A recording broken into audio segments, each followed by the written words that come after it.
할렐루야. 말씀이 흐르는 마음하늘 내적 치유입니다. 예수 그리스도는 어제나 오늘이나 영원토록 동일하십니다.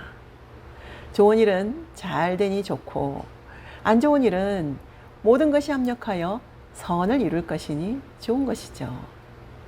오늘은 기분이 어떠세요? 오늘은 거짓 신분증 중에 나는 실패작이고 다른 사람보다 잘하는 것이 없다라고 생각하는 정체성에 대해서 나누어 볼까요? 이런 생각이 드는 이유는 세상의 가치관 때문이에요. 하지만 하나님께서 당신을 만드실 때 가장 중요하게 생각하신 것은 무엇일까요? 그것은 세상이 당신을 재는 기준과는 전혀 다른 것입니다. 나의 신분을 나 자신이 가진 현재의 사회적 위치, 겉모양, 능력의 정도 등이 아니죠. 그러나 세상은 그러한 관점으로 모든 사람을 판단하고 결정하기에 우리의 생각도 그런 영향을 다 받고 있는 거죠. 세상의 기준은 획일적입니다. 그리하여 모든 것에 획일적인 기준을 만들어 놨어요. 어떤 얼굴이 아름다운 얼굴인가? 피부색은 어때야 하는가? 어떤 모습이 우등한 사람인가? 어떤 직장에 다니는 사람들이 더 우수한가? 이런 수많은 기준들이 있죠. 사람들은 이 기준에 도달하기 위해서 달려가고 경쟁해요. 만일 그 기준에 도달하지 못할 때는 낙오자가 되고 스스로 실패작이다 라는 평가를 소리 없이 그러나 확고하게 내려서 자신의 마음속에 탁 붙이고 다닙니다. 나는 실패작이고 다른 사람보다 잘하는 것이 없다라고. 그런데 한 가지 놀라운 것은 자신이 실패작이라고 판단하는 그 생각은 정말 못생기고 능력 없는 자들만 가지는 생각이 아니라는 것입니다. 성경에 나오는 사울이라는 인물이 있는데 그는 뛰어난 미남에다 키도 큰 사람이었어요. 그런데 그리고 또 그는 하나님에 의해서 왕으로 선택된 놀라운 인물이었습니다. 근데 그는 끊임없이 열등감에 사로잡혀서 작은 다윗에 대한 시기심으로 일생을 불태워 버립니다. 그런 애들은 우리 주변에도 많이 있어요. 이러보건대 열등감이나 실패감은 어떤 특정 부류의 전유물이 아니고 또 이것은 객관적인 사실에 근거한 것도 아니고 오히려 내부 문제이고 영적 속임수에 걸려든 결과임을 알 수 있어요. 우리가 이것을 분명하게 이해하지 못한다면 우리는 죽을 때까지 자신이 정해놓은 기준을 향해 달려가고 또 만약에 그런 기준에 도달하지 못하면 무엇을 하든 나는 실패작이다. 그런 생각 속에 있게 되는 것이죠. 그리고 이런 생각은 결국 하나님에 대한 원망으로 이어집니다. 어떤 젊은 청년이 생각이 나요. 그는 너무도 확고히 자신을 실패작이라고 생각하고 있었어요. 왜냐하면 키가 작았기 때문이에요. 그래서 그는 성공작이 되기 위해서 키를 키우는 것에 자신의 인생의 모든 초점을 맞추었어요. 그래서 하나님께도 그렇게 기도했죠. 하나님, 저의 키를 키워주십시오. 그렇게 계속해서 기도를 했는데 기도를 하면 할수록 그의 마음속에서는 하나님에 대한 쓴뿌리가 자라났어요. 기도를 해도 그대로 있는 자신의 키 때문에 그의 마음속에는 하나님이 자신을 다른 사람과 비교해서 공평치 않게 만들었다. 그런 생각이 자리하게 되었죠. 심지어 그는 하나님이 자신을 골탕 먹이기 위해서 이렇게 작게 만들었다라고 생각하게 되었죠. 뿐만 아니라 부모도 원망스럽기만 했어요. 그래서 계속해서 키를 크게 하는 수술을 해달라고 졸라대었어요. 자신을 이렇게 만들었으니 당연히 수술을 해줘야 한다라는 식으로 쪼르고 있었어요. 저는 키 커지는 수술을 받기 전에는 어느 누구도 더 이상 만나고 싶지 않습니다. 라고 결단을 내리고 있었던 거죠. 그의 생각은 확고했어요. 누구도 그의 생각을 바꿀 수가 없었습니다. 너무나 안타까운 일이었어요. 그는 자신의 참 희망의 젊은 날을 아무것도 하지 못한 채 원망과 불평으로 불가능한 해결책을 붙들고 괴로워하면서 모든 것을 놓치고 있었어요. 근데 성경은 이에 대해서 무엇이라고 말할까요?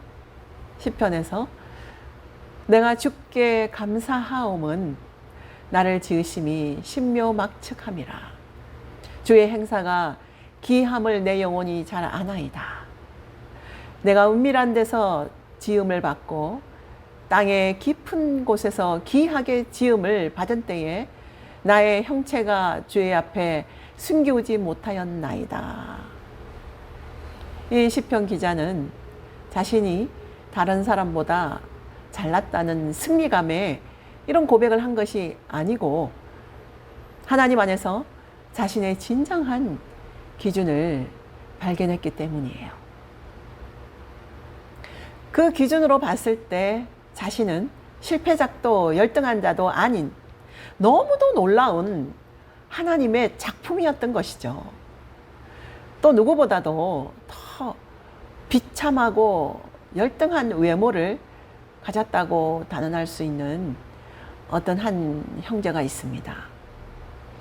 일본의 미즈노 겐조라는 이름을 가진 자인데요. 그는 초등학교 4학년 때 이지를 앓던 중에 심한 고열로 내성 소아마비가 되었어요. 보고 듣고 깨닫는 것 외에는 아무것도 할 수 없는 중증 장애자였던 그는 평생을 혼자서는 앉아 있을 수도 또 서 있을 수도 없는 삶을 살았어요. 얼굴이 가려워도 자신의 힘으로 긁을 수 없고 감기가 들면 기침을 하다가 죽을 수도 있는 그런 장애자였습니다. 하지만 하나님을 알고 난 후 그는 자신의 놀라운 가치를 알게 되었고 희망을 잃었던 그 마음이 하나님을 찬양하는 마음으로 바뀌게 되었어요.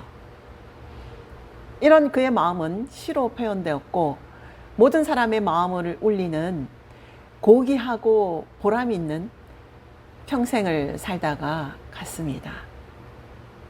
우리나라에서 그의 시집 4권이 발간되었죠.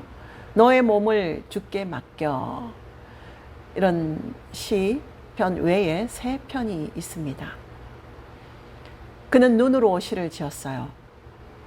일본의 자음과 모음판의 글자를 앞에 두고 원하는 글씨에 그의 눈이 가면 그것을 그의 어머니가 글로 옮겨주는 시기였어요.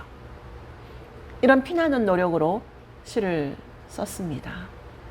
그의 시에서 자신을 만드신 분에 대한 감사와 생명의 찬미가 울려 퍼졌어요.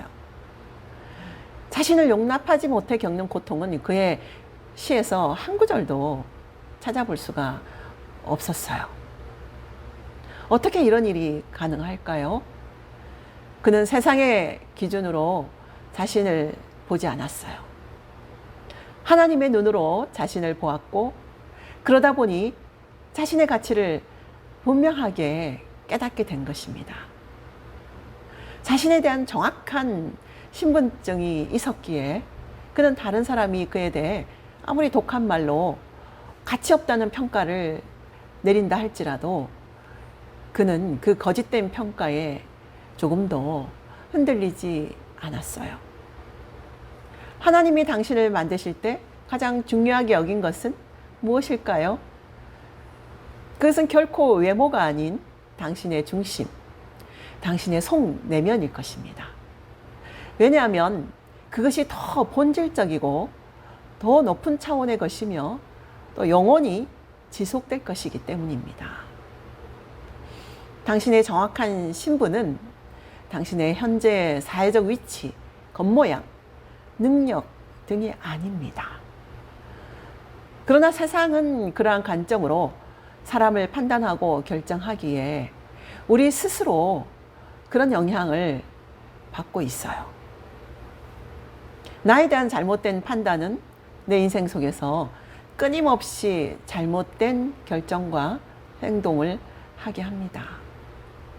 하나님이 당신을 만드실 때 실수하거나 다른 사람에 비해 공평치 않게 하셨을까요? 내 안에 하나님에 대한 원망이 있다면 그런 마음의 바탕 위에서는 하나님에 대한 믿음이 자라날 수가 없습니다. 분명 그런 사람은 영적 불구자가 되고 하나님의 풍성함을 체험할 수 없는 불행한 그리스도인이 됩니다. 외모나 신체의 약점 때문에 하나님을 원망해 본 적이 있나요? 이것에 대해서 로마서 12장 2절에서 하나님은 이렇게 말씀하세요. 너희는 이 세대를 본받지 말고 오직 마음을 새롭게 함으로 변화를 받아 하나님의 선하시고 기뻐하시고 온전하신 뜻이 무엇인지 분별하도록 하라. 이것은 하나님의 명령입니다.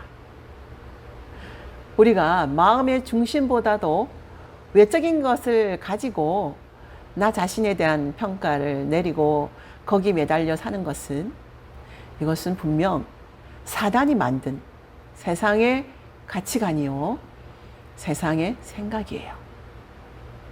하나님은 우리가 그리스도인이라면 세상의 이러한 사고방식을 따르지 말라고 분명하게 말씀하고 계십니다.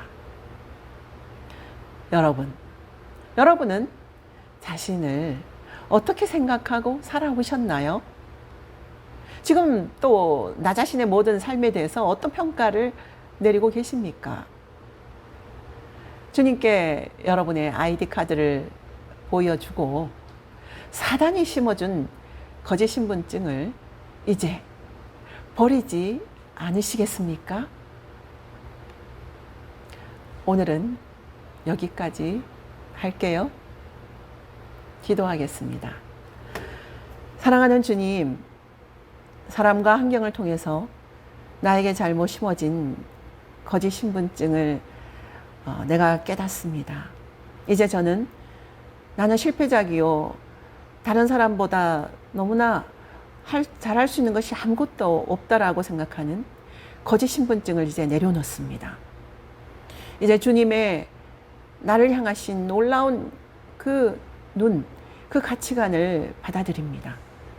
나는 놀라운 하나님의 작품이요, 나는 지금도 하나님의 놀라운 계획 속에 살아가고 있다는 것을 받아들이게 하여 주시옵소서. 그래서 하나님 아버지와 새로운 관계가 생겨나게 하여 주시옵소서. 감사하며 예수님의 이름으로 기도하였습니다. 아멘. 여러분, 다음 만날 때까지 평안하세요.